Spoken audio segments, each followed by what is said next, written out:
What's something that a lot of other people are afraid of that doesn't bother you at all? I'm Brian. It's Thursday, August 28th, and it's day 362 of running 5K and doing 200 push-ups every day. Now, I don't think I'm breaking any news here when I say that fear is a real son of a bitch. Now, I am neither a psychiatrist nor a psychologist, so take everything I say with a grain of salt in this video. For me personally, when you talk about fear, it can kind of go down two roads. I'm not talking about rational or irrational fears either. This term's never really made sense to me, because regardless of how logical or statistically likely something is to occur, the nature of fear takes away your logical reasoning and your problem-solving abilities, and so it feels extremely real. And again, regardless of what it is, shouldn't immediately be dismissed. Though I will say, if you're over the age of, say, 8 and you're afraid of the dark, maybe get over that one. You're gonna have to be in the dark at some point. So it's that line that Bane says, "You merely adopted the dark. I was born into it." Something like that, man. Shout out to Christopher Nolan. What a fucking great movie.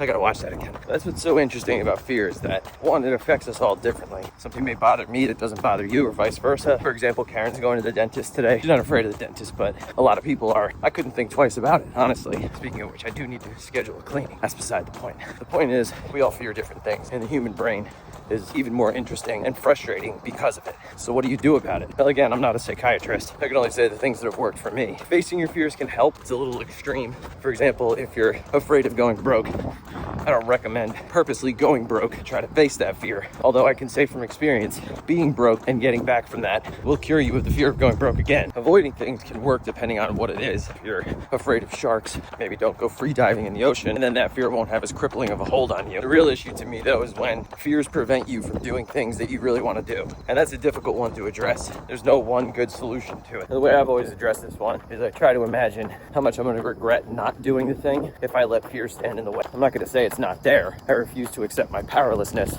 in relation to it. And if you're anything like me, as you get older, you will start to collect your share of regrets. And as that happens, you'll become more and more familiar with what that feeling of regret feels like. And so it becomes easier to weigh whether choosing to add another regret is worth it or not. And ultimately, letting your fear win, which is a hell of a lot easier said than done. But to me, it's always worth a try. So get out there today and do your best to make fear your bitch and not let it be the other way around. And I want to know down below, what are some things you fear? What's something other people fear that you don't? How do you address fear?